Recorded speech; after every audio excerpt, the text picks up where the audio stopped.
The rain hammered against the tall windows of the Russo estate like bullets, each drop a reminder that some storms you can't outrun. Chloe Martinez pressed her back against the Ma room door, her heart pounding so hard she could barely hear her own thoughts. In her trembling hand, she held the phone. His phone, the screen still glowing with an image that made no sense. It was her. Dozens of photos. Her walking to the bus stop, her laughing at the coffee shop, her sitting on her apartment steps. How long had he been watching? Looking for something? The voice cut through the darkness like a blade, smooth and dangerous. Dominic Russo stepped out of the shadows, his black suit perfectly tailored, his dark eyes fixed on her with an intensity that made her breath catch. He didn't look angry. He looked hungry. Chloe's voice came out barely above a whisper. These photos. Why do you have photos of me? He moved closer, slow and deliberate, like a predator who knew his prey had nowhere to run. Because from the moment I saw you 3 months ago, I couldn't stop thinking about you. So I watched. I waited, and then I brought you here. His lips curved into something that wasn't quite a smile. You applied for the job thinking it was luck. It wasn't luck, Chloe. It was me. She should have been terrified. Every rational part of her brain screamed to run, to get as far away from this man as possible. But she couldn't move, couldn't breathe, couldn't look away from those eyes that saw too much. I don't understand, she whispered. You will. He reached out, his fingers brushing a strand of hair from her face, the touch so gentle it contradicted everything she'd heard about Dominic Russo, the man who made his enemies disappear, who controlled half the city through fear and power. I told you earlier that I wouldn't let you sleep tonight. I meant it. But not the way you think. The storm outside raged on, but inside that room the real storm was just beginning. If you're drawn into stories where danger meets desire, where power bows to the one thing it can't control, love, then stay with us. This is just the beginning of Chloe and Dominic's impossible story. 3 days earlier, Chloe had stood in front of the massive iron gates with a crumpled job posting in her hand and doubt in her heart. The Russo estate loomed before her like something out of a Gothic novel, all stone and shadows and secrets. The ad had been simple. Housekeeper needed, excellent pay, discretion required. She'd applied on a whim, desperate after losing her job at the diner, and shocked when she got a call back within hours. Now, standing here, she wondered if desperation had made her stupid. The gates opened silently, and a man in a black suit appeared.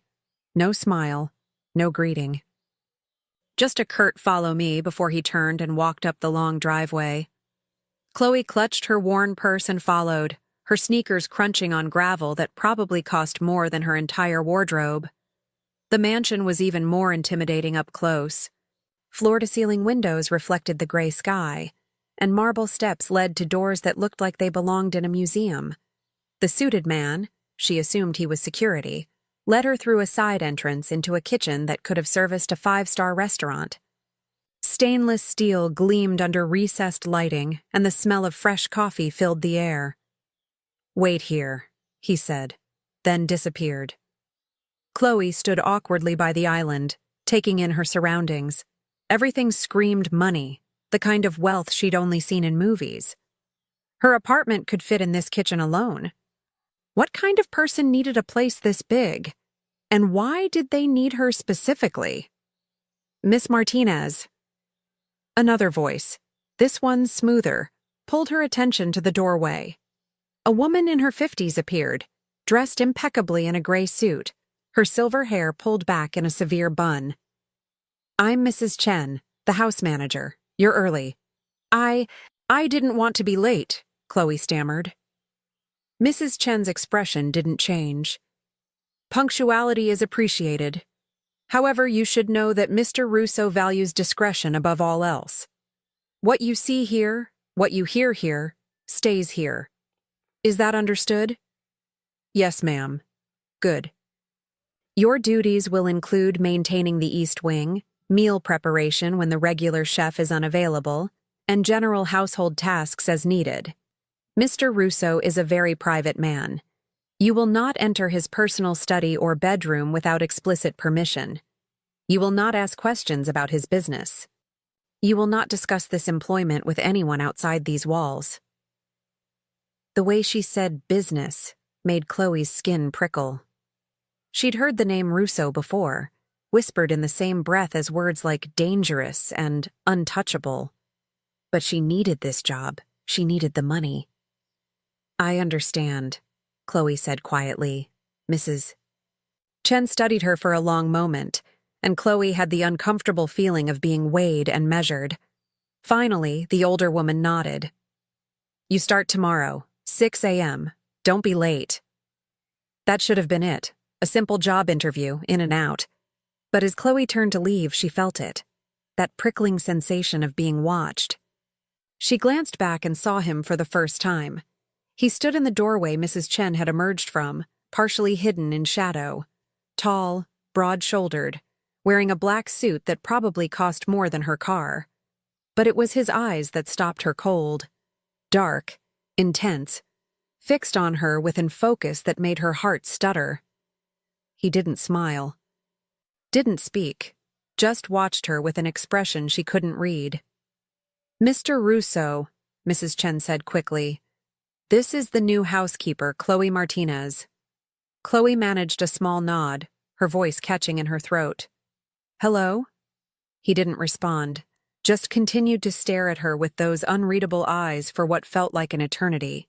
Then, without a word, he turned and walked away, disappearing back into the shadows of the house. That's him? Chloe whispered. Mrs. Chen's lips pressed into a thin line. That's him. And if you're smart, Miss Martinez, you'll do your job and stay out of his way. But as Chloe left the mansion that day, she couldn't shake the feeling that staying out of Dominic Russo's way was going to be impossible. The next morning, Chloe arrived at 5:50 a.m., determined to make a good impression. The estate was even more imposing in the pre-dawn darkness, lit by subtle landscape lighting that made the whole place look like a fortress. The same silent security guard let her in, and Mrs. Chen appeared moments later with a clipboard and a schedule that made Chloe's head spin. The East Wing needs to be cleaned top to bottom by noon, Mrs. Chen explained as they walked through hallways lined with artwork Chloe was afraid to look at too closely. Mr. Russo has a meeting here this afternoon. Everything must be perfect. I'll make sure it is, Chloe promised. She spent the morning in a blur of dusting, vacuuming, and polishing surfaces that barely looked dirty to begin with. The East Wing was massive. Several bedrooms, a library, a sitting room with furniture that looked antique and expensive. She worked carefully, afraid to break anything, and tried not to think about the fact that she was cleaning a mafia boss's house. Because that's what he was, wasn't he? She'd done some research last night, though she'd been careful not to dig too deep. Dominic Russo, 32 years old, took over his family's business when he was 25 after his father's sudden death. The articles never said exactly what that business was, but the implications were clear. Power, control, a network that stretched across the entire city and beyond, and she was dusting his bookshelves. Around 11, Chloe finished the library and moved to the sitting room. She was kneeling by the fireplace, carefully cleaning the marble mantel, when she heard footsteps behind her. She froze, sensing his presence before she saw him. You're thorough. His voice was deep, measured, with an edge that made her pulse quicken. Mrs. Chen chose well. Chloe slowly turned, still kneeling, and looked up to find Dominic Russo standing in the doorway. In the daylight streaming through the windows, she could see him clearly now. Dark hair swept back from a face that was all sharp angles and dangerous beauty. A neat stubble shadowed his jaw. His suit was midnight black, the shirt underneath crisp white, and he wore it with the kind of confidence that came from knowing he was untouchable. But it was his eyes that trapped her, dark brown, almost black, and fixed on her with that same intense focus from yesterday. Thank you, Mr. Russo, she managed, getting to her feet. Her white shirt and black pants suddenly felt shabby compared to his immaculate appearance. He moved into the room, and she instinctively took a step back. He noticed.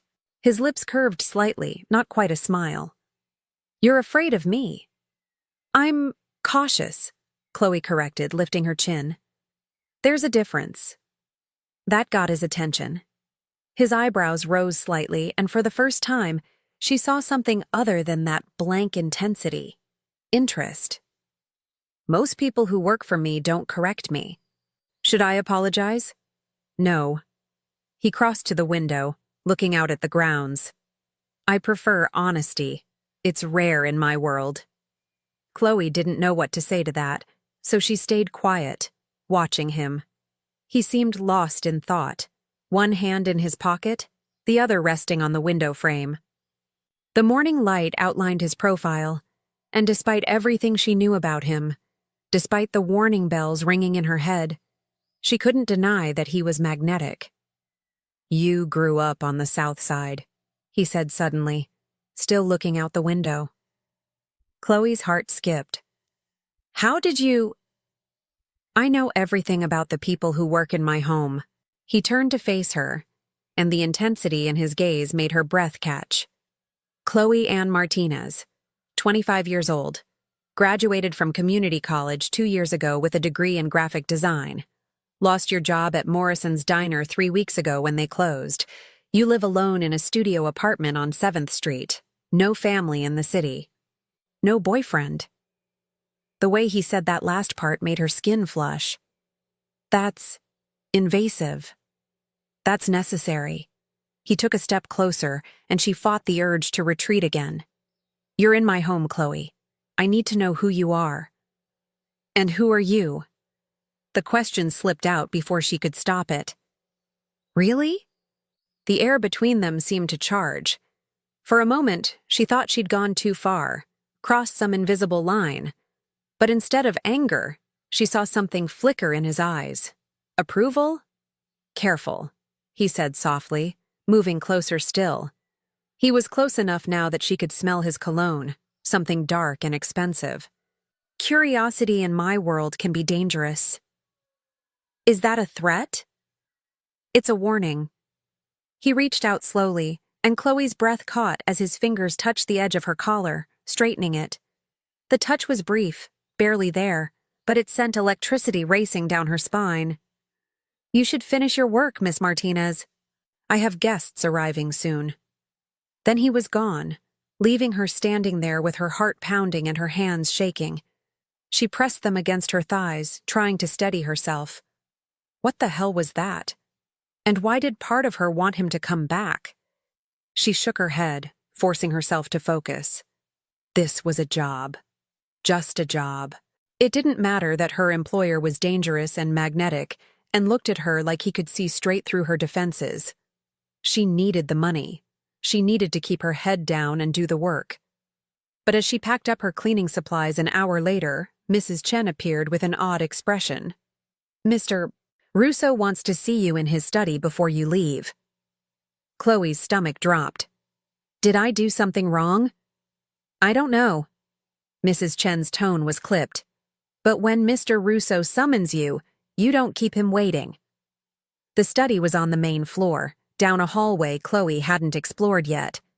The door was partially open, and she could see him inside, sitting behind a massive mahogany desk, talking on the phone in a language she didn't recognize. Italian, maybe? When he saw her in the doorway, he gestured for her to enter and wait. Chloe stepped inside, trying not to gawk at her surroundings. The study was all dark wood and leather, with bookshelves lining the walls and a fireplace that could have fit her entire bathroom. Framed photographs sat on one shelf. She caught glimpses of a younger Dominic with an older man who must have been his father. "Tomorrow night," Dominic said into the phone, his tone leaving no room for argument. "Not next week. Tomorrow."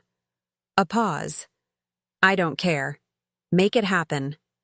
He ended the call and set the phone down, his attention shifting to Chloe. "Close the door." Her heart hammered as she obeyed.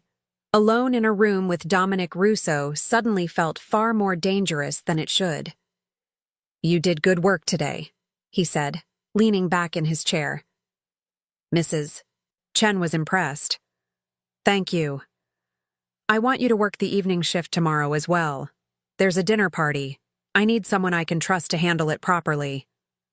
Chloe nodded. "Of course. What time?" 6 p.m. Wear something appropriate." His eyes traveled over her in a way that made her skin heat. Not leering exactly, but assessing. Black and white. Professional. "I understand." He stood, moving around the desk with that predatory grace she was starting to recognize. "One more thing. The guests tomorrow are important. You'll see things, hear things. Remember what Mrs. Chen told you about discretion." "I won't say anything to anyone." "Good." He was close again. Close enough that she had to tilt her head back to meet his eyes. "Because I protect what's mine, Chloe. And anyone who works in this house, they're mine to protect. But that protection only extends as far as your loyalty."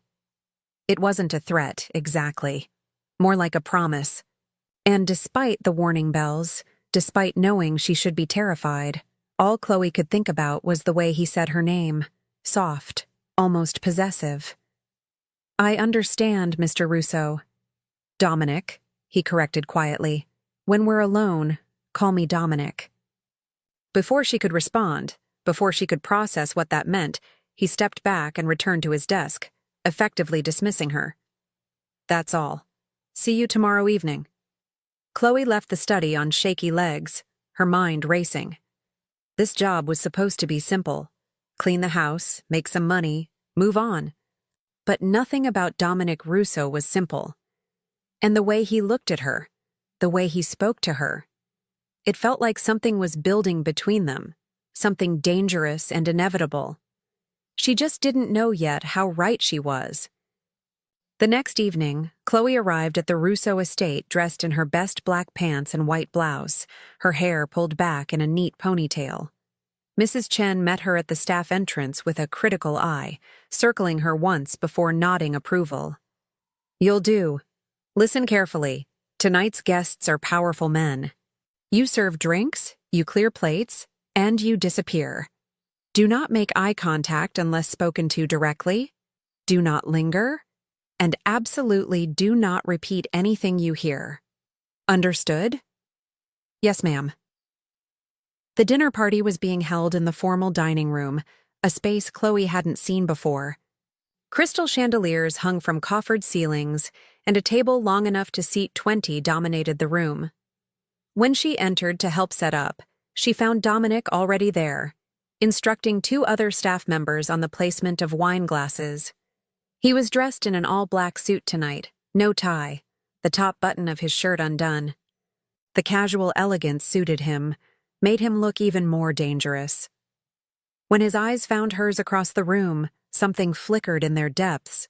Recognition, awareness, something that made her stomach flip. "Chloe," he said, his voice carrying easily. "You'll handle the bar tonight. Giovanni will show you where everything is." The evening began smoothly enough. Guests arrived in expensive cars, men in tailored suits who moved with the kind of confidence that came from knowing they were untouchable. Chloe recognized a few faces from the news, a city councilman, a prominent businessman, a judge.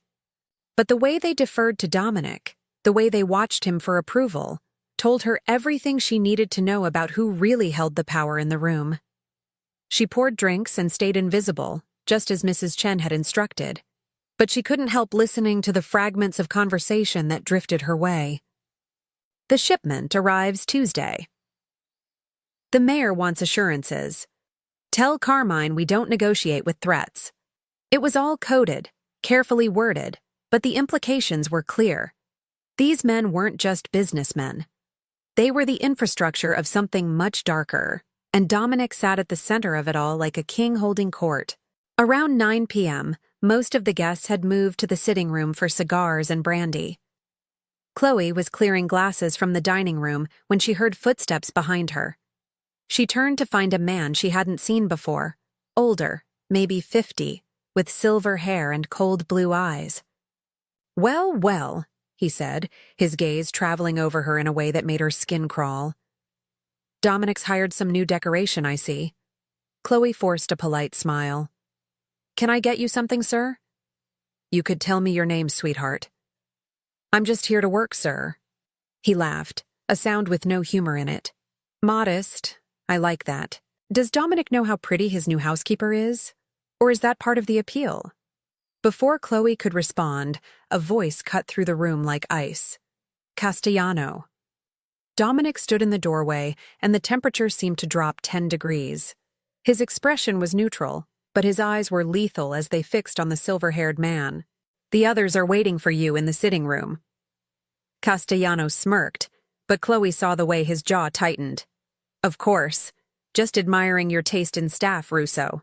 You always did appreciate beauty. Move, now." The command in Dominic's voice was absolute. Castellano's smirk faded, and without another word, he left the dining room. The moment he was gone, Dominic's attention shifted to Chloe. "Are you all right?" She nodded, surprised by the concern in his tone. "I'm fine. He was just inappropriate." He was out of line. Dominic moved closer, his hand lifting as if to touch her arm, then dropping. "Castellano is a snake. Stay away from him." "Is he one of your business partners?" Dominic's lips curved into something that wasn't quite a smile. "He's someone I tolerate because it's necessary, not someone I trust. There's a difference." "Like there's a difference between being afraid and being cautious?" That got a real smile from him, brief but genuine. "Exactly like that. You're smart, Chloe. Smarter than most people I meet." "I have a feeling that's not a compliment in your world. In my world, intelligence is the only thing that keeps you alive." He glanced toward the sitting room where voices drifted out. "I need to get back, but after tonight, you're done serving at these gatherings." Chloe frowned. "Why? Did I do something wrong?" "No, you did everything right. That's the problem." He stepped closer, his voice dropping. "Men like Castellano, they see someone like you and they think you're fair game. I won't have that. You'll work days only from now on." "I need the hours. You'll get the same pay." His tone left no room for argument. "This isn't negotiable, Chloe." She should have been annoyed by his high-handedness, by the way he made decisions for her without asking, but instead, she felt something warm unfurl in her chest. He was protecting her. In his own commanding, impossible way, he was trying to keep her safe. "Thank you," she said softly. His eyes searched hers for a long moment, and Chloe felt that pull again, that magnetic attraction that defied all logic. Then he stepped back, the moment breaking. "Finish up here and go home. I'll have someone drive you. I can take the bus." "Chloe." Just her name, said in that low, commanding tone. "Let me do this. Please." The please surprised her. It softened the command, made it a request. She found herself nodding, unable to refuse him. After the guests finally left and Chloe had helped clean up, a different security guard appeared, younger than the silent one from before, with a kind face. "Miss Martinez, I'm Marcus. Mr. Russo asked me to drive you home." The car was a sleek black sedan that probably cost more than she'd make in 5 years. Marcus was professional and quiet, making small talk only when Chloe initiated it. When they pulled up to her modest apartment building, he got out to open her door. "Mr. Russo wants to make sure you get inside safely," Marcus explained. "I'll wait until I see your light come on." Chloe felt a strange flutter in her chest. "That's really not necessary." "Please, Miss Martinez. It'll be my head if I don't follow orders." She relented, climbing the stairs to her third-floor studio and flicking on the light. Through the window, she saw Marcus nod once before getting back in the car and driving away. Only then did she notice the envelope on her small kitchen table. Her heart stuttered. She'd locked the door this morning. She was sure of it. But there it was, A thick, cream-colored envelope with her name written in elegant script. With shaking hands, she opened it. Inside was a check that made her gasp. Triple what they'd agreed on for her first week's wages. And beneath it, a note in the same elegant handwriting. You work hard. You deserve to be compensated fairly. This is not charity. This is recognition of your value. Dr. Chloe sank onto her second-hand couch, staring at the check. He'd been in her apartment. Or he'd sent someone in. The thought should have terrified her, should have sent her running to the police. But instead, all she could think about was the way he'd looked at her tonight, the way he'd protected her from Castellano, the way he'd said, please. Dominic Russo was dangerous. He was a criminal, a man who made people disappear, who controlled the city through fear and power. She should quit. She should take this check, cash it, and never go back to that mansion. But even as the thought crossed her mind, she knew she wouldn't. Because for the first time in her life, someone saw her, really saw her, and valued what they found. Even if that someone was the most dangerous man in the city. The next morning, Chloe returned to the Russo estate with the check in her purse and a decision made. She found Mrs. Chen in the kitchen, reviewing inventory, and held out the envelope. I need to speak with Mr. Russo. Mrs. Chen's eyebrows rose. He's in a meeting. I'll wait. Something in Chloe's tone must have conveyed her determination, because Mrs. Chen nodded slowly. I'll let him know you're here, but don't expect him to drop everything. He's a busy man. Chloe waited in the kitchen for 20 minutes, her resolve wavering with each passing second. What was she doing? Confronting a mafia boss about invading her privacy? This was insane. But before she could talk herself out of it, Dominic appeared in the doorway. He looked like he'd been up all night, tie loosened, sleeves rolled up to reveal forearms that were distractingly well-defined, a shadow of stubble darkening his jaw. But his eyes were alert, focused entirely on her. Chloe, Mrs. Chen said it was important. She held out the envelope. You were in my apartment. He didn't deny it. I was ensuring you lived somewhere safe. You broke into my home. I had a key made when I ran your background check. He said it so matter-of-factly, like breaking and entering was just another item on his to-do list. I needed to see your living conditions, make sure you weren't in danger. That's not okay. Chloe's voice rose, frustration overriding caution. You don't get to invade my privacy like that. To her surprise, Dominic's expression shifted. Something like regret flickered across his features. You're right. I overstepped. The admission stunned her into silence. He moved into the kitchen, closing the distance between them. I'm not good at caring about someone without trying to control the situation. It's how I've survived. But you deserve better than that. You care about me? The words came out barely above a whisper. His eyes met hers, and the intensity there stole her breath. From the moment I saw you 3 months ago, sitting in that coffee shop on 7th Street, arguing with your laptop because the Wi-Fi was slow. You were wearing a yellow dress and you had paint on your fingers from some project. You smiled at the barista even though he got your order wrong. You tipped him anyway. Chloe's heart hammered against her ribs. You've been watching me for 3 months? I've been captivated by you for 3 months. He reached out slowly, giving her time to pull away, and tucked a strand of hair behind her ear. The touch was gentle, reverent. I knew I was being obsessive. I knew it was wrong. But I couldn't stop. So I created a job opening. I made sure you saw the posting. I brought you here because the thought of not seeing you every day was unbearable. She should run. She should be horrified. But all she could focus on was the vulnerability in his voice, the way his hand trembled slightly against her cheek. You're a criminal, she whispered. Yes, you've hurt people. Yes, you're dangerous, to everyone but you. His thumb brushed her cheekbone, the gesture achingly tender. I would burn this entire city down before I let anyone hurt you, Chloe. That's how far gone I am. The confession hung between them, heavy with implication. Chloe knew she should step back, should put distance between them, but she couldn't move, couldn't look away from those dark eyes that promised both danger and devotion. I don't know what to do with this, she admitted. With you. Then don't do anything. Just stay. Work here. Let me see you. That's all I'm asking. Is it? Because the way he was looking at her suggested he wanted far more than that. His jaw tightened.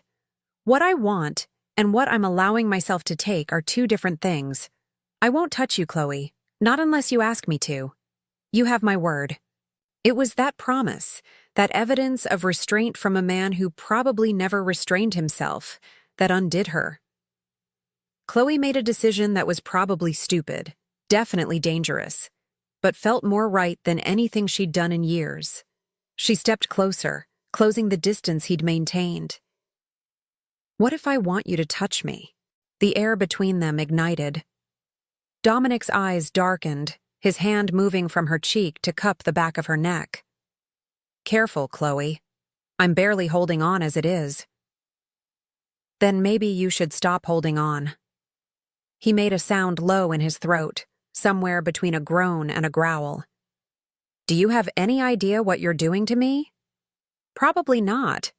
She placed her hand on his chest, feeling his heart pound beneath her palm. But I want to find out.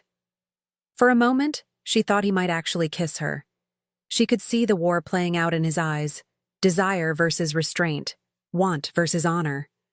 Then, with visible effort, he stepped back, his hand falling away. Not like this, he said roughly. Not when you're confused and I'm taking advantage. You're not. I am. He ran a hand through his hair, the gesture betraying his frustration. You don't know what you're saying yes to, Chloe. You don't understand what being with me means. The danger, the scrutiny, the fact that I'll never be able to let you go once I have you. Maybe I don't want you to let me go. His eyes closed briefly, as if her words pained him. When he opened them again, the raw hunger there made her knees weak. Go home, Chloe. Think about this. Really think about it. And if you still want this tomorrow, if you still want me, then we'll talk. It wasn't a dismissal. It was a reprieve. A chance for her to change her mind before she jumped off a cliff she couldn't climb back from. And despite the frustration thrumming through her veins, despite wanting to grab him and kiss him until neither of them could think straight, Chloe recognized the gift he was giving her. Tomorrow then, she whispered. His lips curved into something almost like a smile. Tomorrow. As Marcus drove her home that afternoon, Chloe stared out the window and tried to process what had just happened. Dominic Russo, feared mafia boss, dangerous criminal, the man who made others tremble, had watched her for months, had orchestrated bringing her into his life, had confessed to being obsessed with her, and she'd told him she wanted him to touch her. The smart thing would be to run, to take the money he'd given her and disappear. But Chloe had never been good at doing the smart thing when her heart was involved. And somehow, impossibly, her heart was already involved with a man who represented everything she should fear. That night, alone in her studio apartment, she made a list of all the reasons she should quit. He's a criminal. He invaded my privacy. He's dangerous. Being with him could get me killed. He's obsessed with me. Red flag. I barely know him. This can't end well. Then she made a list of reasons to stay. The way he looks at me like I'm the only person in the world. He protected me from Castellano. He's giving me a choice when he could just take. For the first time in my life, someone sees me. The way his hand trembled when he touched my face. I've never felt this alive. Maybe it doesn't have to end. Maybe we could find a way. When she finished, she stared at both lists for a long time. Then she crumpled up the first list and threw it away. Tomorrow, she would go back to the Russo estate. Tomorrow, she would look Dominic in the eyes and tell him yes, to whatever he was offering, to whatever came next. because sometimes the most dangerous choice was also the only one that felt like living. The morning sun felt different when Chloe woke up, brighter somehow, full of possibility and danger in equal measure. She dressed carefully, choosing a white blouse and black pants that made her feel confident, and arrived at the Russo estate with her heart in her throat. Mrs. Chen greeted her at the door with an unreadable expression. "Mr. Russo is in the garden. He asked that you join him when you arrived." The garden, not the study, not the kitchen. Somewhere open, somewhere that felt less like a business transaction and more like… What? A date? The thought made her pulse race. She found him standing by a fountain, his back to her, hands in the pockets of his perfectly tailored black pants. He wore a white dress shirt with the sleeves rolled up, no jacket, and for the first time since she'd met him, he looked almost relaxed. Almost. "You came back," he said without turning around. "I told you I would." He turned then, and the look in his eyes stole her breath. Relief. Hope. And underneath it all, that hunger that never quite disappeared. "I wasn't sure you would. I thought maybe you'd come to your senses." Chloe moved closer, her sneakers quiet on the stone path. "Maybe I did. Maybe my senses are telling me something different than what logic says." "And what are your senses telling you?" She stopped a few feet away from him, close enough to see the tension in his shoulders, the way his jaw was clenched like he was holding himself back. "That you're dangerous. That this could destroy me. But also that I've never felt more alive than when I'm near you." Something in his expression cracked open. "Chloe, I thought about it all night, Dominic. I made lists, weighed the risks, tried to convince myself to run." She took another step closer. "But I kept coming back to the way you look at me. Like I matter. Like I'm not invisible." "You could never be invisible." His voice was rough, raw. "You walk into a room and everything else fades. You smile and the world gets brighter. You exist and I can't think about anything else." The confession hung between them, beautiful and terrifying. Chloe closed the remaining distance, standing so close she could feel the heat radiating from his body. "Then stop fighting this. Stop pushing me away. I'm trying to protect you." "From what? From you?" She placed her hand on his chest, feeling his heart pound. "You're the only person who's ever really seen me, Dominic. The only one who looked past the surface to what's underneath. That's not something I can walk away from." His hand came up to cover hers, pressing it harder against his heart. "You don't know what you're asking for. Once I let myself have you, I won't be able to let go. I'll be possessive, jealous. I'll want to know where you are every moment. I'll want to eliminate every threat, real or imagined. That's not romance, Chloe. That's obsession. I know." She reached up with her free hand, touching his jaw, feeling the stubble rasp against her palm. "And I'm saying yes anyway." The last thread of his control snapped. With a sound somewhere between a groan and a prayer, Dominic pulled her against him, one hand sliding into her hair while the other wrapped around her waist. He didn't kiss her. Not yet. Just held her there, his forehead pressed against hers, their breaths mingling. "Tell me to stop," he whispered against her lips. "Tell me this is insane and we should both walk away." "I can't. I don't want to." That was all the permission he needed. His lips captured hers in a kiss that was nothing like she'd imagined. It wasn't gentle or tentative. It was consuming, desperate, like he was trying to devour her soul and give her his in return. His hand tightened in her hair, angling her head to deepen the kiss, and Chloe melted against him, her fingers clutching his shirt to keep from falling. When they finally broke apart, both breathing hard, Dominic rested his forehead against hers again. "Mine," he said softly, the word a vow and a warning. "You're mine now, Chloe. Say it." "Yours," she whispered back, and felt the tremor that ran through his body. God help us both. The next few days were a blur of stolen moments and careful secrecy. Dominic explained that his world was dangerous, that rivals would see her as a weakness to exploit if they knew how much she meant to him. So they kept their relationship hidden, at least from the outside world. Inside the mansion, in the spaces between her work duties, he would find her. A touch as he passed her in the hallway. A lingering look across the dinner table when Mrs. Chen wasn't watching. Late evenings in his study where she'd sit curled in a chair reading while he worked, content just to be in the same room. But it was the nights that changed everything. He'd started having Marcus drive her home, then follow her up to make sure her apartment was safe. And one night, Dominic himself showed up at her door. "I couldn't stay away," he admitted, looking almost vulnerable standing in her tiny hallway. "I tried. I told myself you needed space, that I was being too much. But then I thought about you here alone and I—" Chloe pulled him inside, closing the door behind him. "You don't have to explain. I'm glad you're here." They talked for hours that night, about his childhood, about how his father had built an empire on fear and violence, about how Dominic had tried to be different, but ended up becoming exactly what he'd sworn he wouldn't.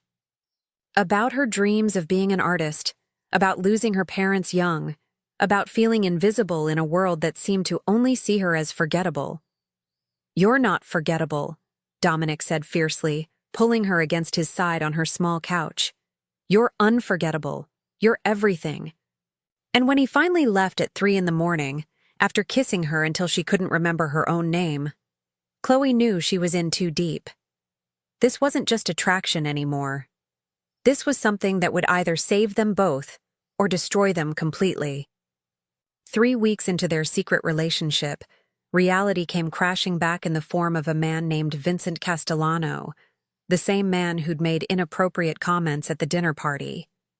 He showed up at the mansion unannounced, brushing past Mrs. Chen with the arrogance of someone who thought himself untouchable. Chloe was in the library dusting shelves when she heard raised voices from the study. Dominic's tone was ice cold, controlled fury barely leashed. "You don't get to show up here without an invitation, Castellano. I go where I please, Russo. Or have you forgotten who helped your father build this empire? My father's debts died with him. You have no claim here." A pause. Then Castellano's voice dropped to something uglier. "That's where you're wrong. See, I've been hearing interesting rumors about you and a certain pretty little housekeeper. Does she know what you really are? Does she know about the blood on your hands?" The sound of something slamming, a fist on wood maybe, made Chloe jump. "Stay away from her. Or what? You'll kill me like you killed Marco Vitale? Like you killed your own father when he stood in your way?" The silence that followed was deafening. Chloe's heart stopped. His father? Dominic killed his own father? "Get out," Dominic said, his voice deadly quiet. "Get out before I do something we'll both regret." "This isn't over, Russo. You've gotten soft, weak, and weakness in our world? That's a death sentence." Footsteps approached the library, and Chloe quickly turned back to the shelves pretending to work. But Castellano stopped in the doorway, his cold eyes finding her immediately. "Ah, there she is.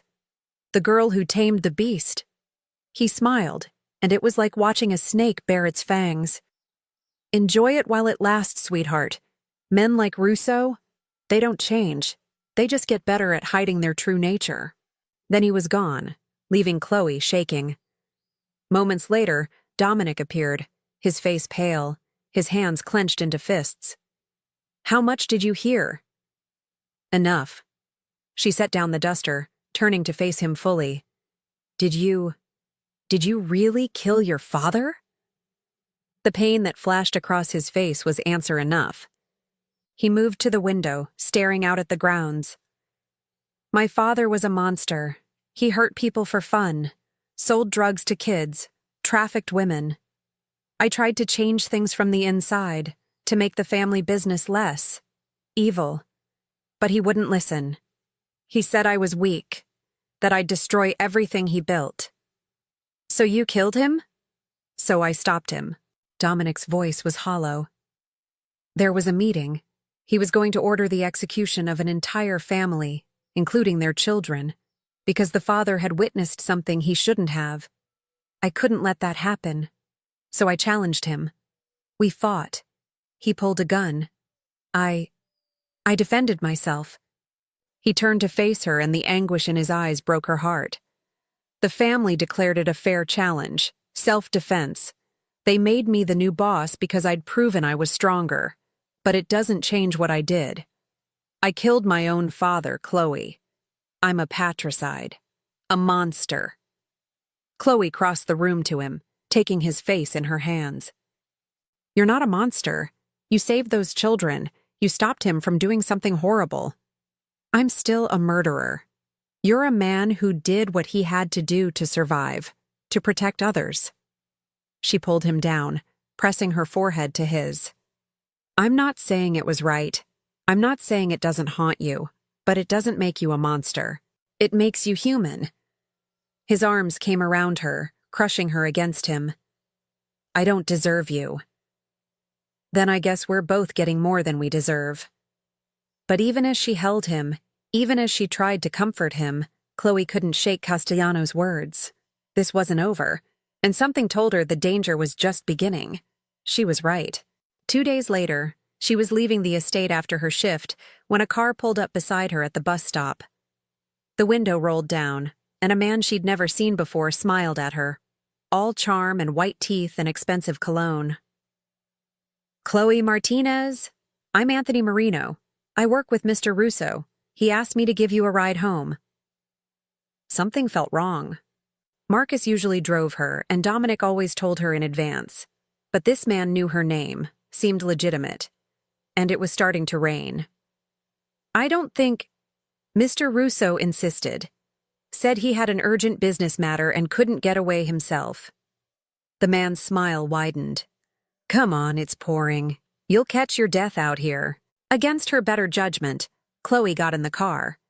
They'd barely pulled away from the curb when she realized her mistake. The door locks engaged with an audible click, and Anthony Marino's friendly expression vanished. Change of plans, sweetheart. You're not going home. Fear flooded her system. Where are you taking me? Somewhere Mr.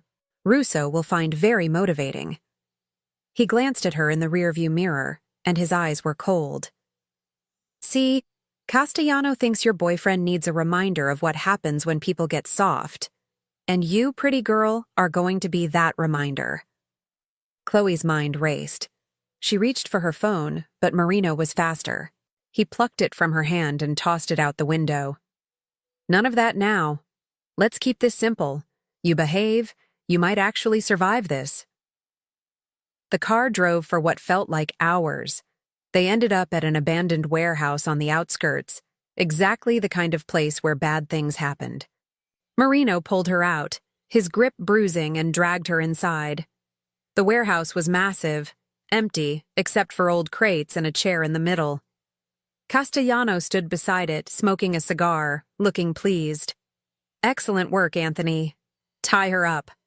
Don't touch me! Chloe struggled, but Marino was stronger. He forced her into the chair, binding her wrists with rope that bit into her skin. Her mind raced through everything Dominic had ever told her about his world, trying to find something, anything that might help. Castellano circled her slowly, like a predator. Nothing personal, my dear. You're just a means to an end. Russo needs to remember his place. Needs to remember that people who care, they're vulnerable. That's the lesson his father never taught him properly. He'll kill you for this, Chloe said, forcing her voice steady despite the fear coursing through her. Perhaps. Or perhaps he'll finally remember what he is. A killer, not a knight in shining armor. Castellano leaned closer, his breath reeking of cigars and whiskey. You think you know him? You think your love changes what's in his blood? I've known the Russo family for 40 years. They don't change. They can't. You're wrong about him. Castellano laughed, a harsh sound. We'll see. When he arrives and I give him a choice, your life or his empire, we'll see exactly who Dominic Russo really is. While Castellano gloated to Marino about his brilliant plan, Chloe tested the ropes. They were tight, painfully so, but not impossible. If she could just work one hand free. She started twisting her wrist slowly, ignoring the burn, focusing on creating slack. Call him, Castellano ordered Marino. Let him know we have his little pet. Make sure he understands. Come alone or she dies. Dominic's phone rang during a meeting. When he saw the unknown number, something cold settled in his gut. Russo, the voice was mocking. We have something of yours, a pretty little blonde. Everything inside Dominic went still. Castellano. Old Miller Warehouse, South Docks. Come alone. Maybe I'll let you have her back in one piece. The line went dead. Dominic exploded into motion, sweeping everything off his desk. Find Marcus, he snarled. Gather the men, now. One thought dominated everything. If he hurts her, I'll burn the city down. The drive felt like an eternity. Behind him, 5 cars of his men followed, but he made them park 2 blocks away. He couldn't risk Chloe's life. The warehouse loomed ahead. Dominic parked and stepped into the dimness. There she was, Chloe tied to a chair, bruised but alive. Rage surged through him. Let her go, Castellano. Castellano emerged with Marino, both holding guns. This stopped being business when you decided to play house. You got soft. I'll give you anything. Territory, money. Just let her go. I want you to remember what you are. A killer. Castellano moved closer to Chloe. Watch her fear you. Chloe's voice cut through. You're wrong. Castellano frowned. Excuse me? He's not a monster, and I don't fear him. I love him. The words hit Dominic hard. She loved him. Too bad love doesn't stop bullets, Castellano sneered. Everything happened at once. Castellano raised his gun toward Chloe, but she'd been loosening her ropes. She rolled away. The shot went wide.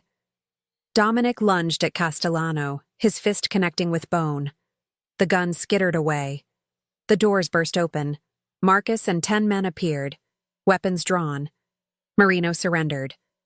Dominic stood over Castellano, hand on his own weapon. Every fiber screamed to end this.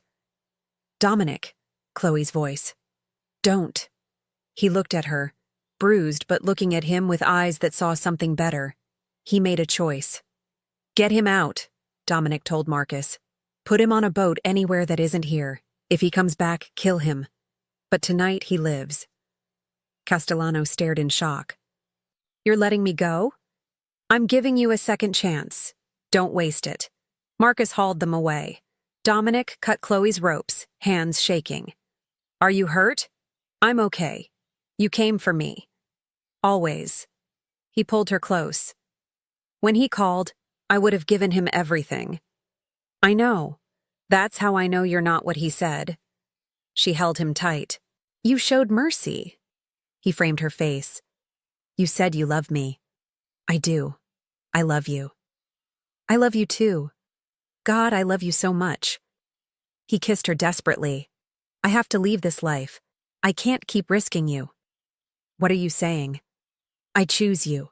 Over everything. We'll disappear. Start over. They won't let you leave? I'll make them. I'll find a successor. Transfer everything. But I'm done. His jaw set. I want to be the man you see. Hope bloomed in her chest. You mean it? I've never meant anything more. Give me 2 weeks, then we run together. Okay, she whispered. 2 weeks. The next 2 weeks were a careful dance of secrecy and preparation. Dominic met with the family council, explaining his decision to step down. There was resistance, anger even, but he held firm. He'd found a successor, his cousin Antonio, who was smart and ruthless enough to hold the territory but moral enough not to become what their father had been.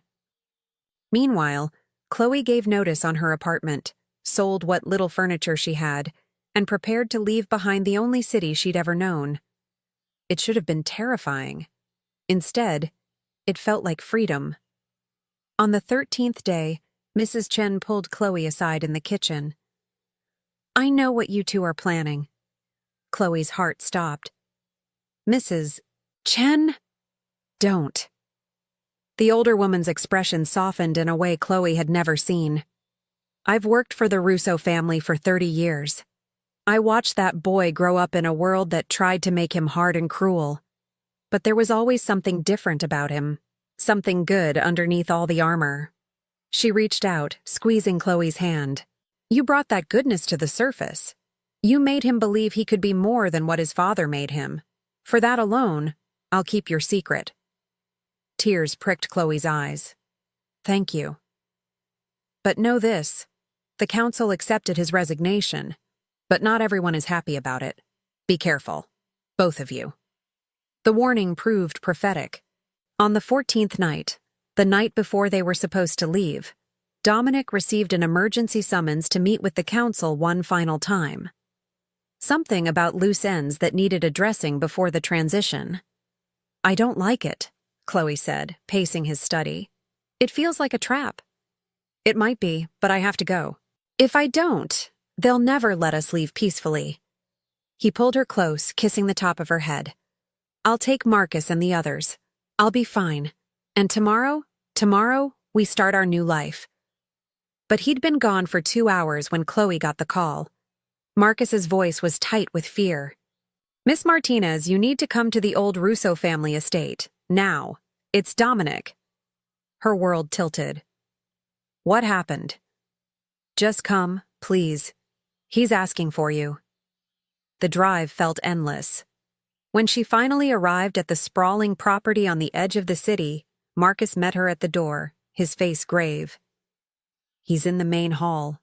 Miss Martinez, you should prepare yourself." She ran. Down hallways lined with portraits of Russo men long dead, past rooms filled with the history of a family built on blood and power, until she burst into the main hall and saw Dominic. Standing in the center of the room, very much alive, surrounded by every member of the family council. And on the floor at his feet, bound and gagged, was Antonio, the cousin he'd chosen as his successor. "What the hell is going on?" Chloe demanded. The eldest council member, a man named Salvatore, stepped forward. "Miss Martinez, how good of you to join us. You see, we've discovered something interesting about Antonio. He was planning to betray the family the moment he took power, planning to sell us out to our rivals." Dominic's face was stone, but his eyes were anguished. "They want me to execute him. Say it's the only way to prove the family can trust my judgment." Understanding crashed over her. This was the final test. Kill his cousin, prove he was still one of them, or refuse and forfeit their chance to leave safely. "One traitor's death," Salvatore said calmly, "or your freedom. Choose, Dominic." The silence in the room was suffocating. Chloe looked at the man on the floor, Antonio, who'd apparently been planning treachery, but was still Dominic's family, still someone he'd trusted, and then at Dominic, who looked like he was being torn apart. "There has to be another way," Chloe said desperately. "There isn't." Salvatore's tone was final. "This is the price of walking away.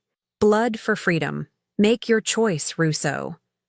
For a long moment, Dominic stared at the floor, his fists clenched. Then he looked up, and the expression on his face made everyone in the room take a step back. "No." "Excuse me?" "I said no." Dominic's voice was quiet but absolute.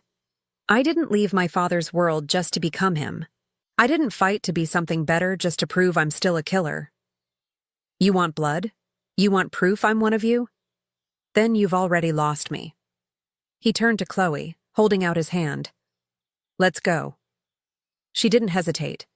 She crossed to him, taking his hand, and together they turned toward the door. "You walk out that door," Salvatore called out, "and you're no longer under family protection. You're on your own. Both of you." Dominic paused, looking back over his shoulder. Then I guess we'll have to protect each other. They left the Russo estate hand in hand, walking into an uncertain future. Behind them, the family council let them go, whether out of respect for what Dominic had been or disgust at what he'd refused to become. Chloe would never know. But as they drove away in Dominic's car, heading for the airport and the new life waiting for them in a city where no one knew their names, Chloe felt something she hadn't felt in years. Hope. "Are you scared?" she asked quietly. Dominic laced his fingers through hers, bringing her hand to his lips. Terrified, but also more free than I've ever been. "We did it, Chloe. We actually did it." 6 months later, they stood on a beach in a small coastal town, exchanging vows in front of a handful of people who'd become their chosen family. Dominic wore a simple suit. Chloe wore a white dress from a thrift store. And when they kissed as husband and wife, it tasted like victory and new beginnings. They'd opened a small restaurant together. Chloe managed the front, Dominic cooked in the back, his violent hands learning to create instead of destroy. At night, they'd sit on their tiny apartment balcony and watch the sunset. "Do you miss it?" she asked one evening, curled against his side, the ocean breeze playing with her hair. "The power?" He was quiet for a moment, his hand running through her hair in a gesture that had become familiar. "I miss the certainty sometimes, knowing my place.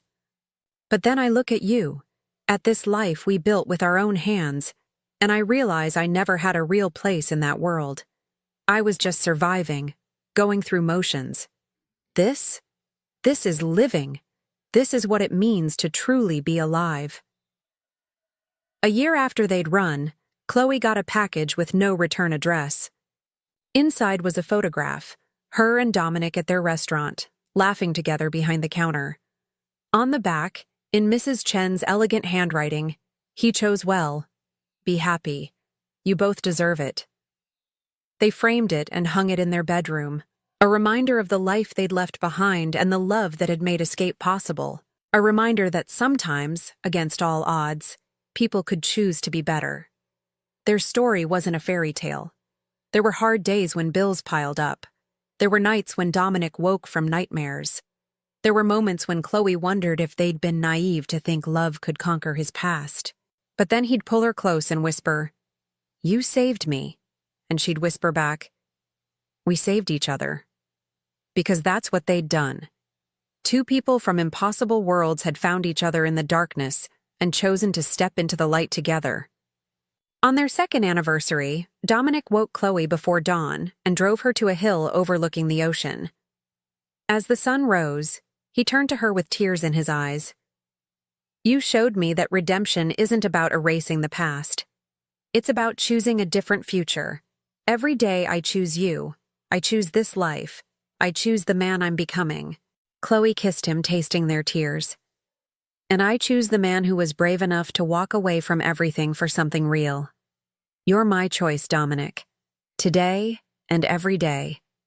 Their story had started with obsession and danger, with a mafia boss who couldn't stop watching a girl in a coffee shop, and a young woman desperate enough to take a job that should have terrified her. But it ended with something far more powerful than obsession, far more lasting than danger. It ended with love that changed everything. Love that transformed monsters into men and made the impossible feel inevitable. Love that proved that sometimes the most dangerous choice was also the only one worth making.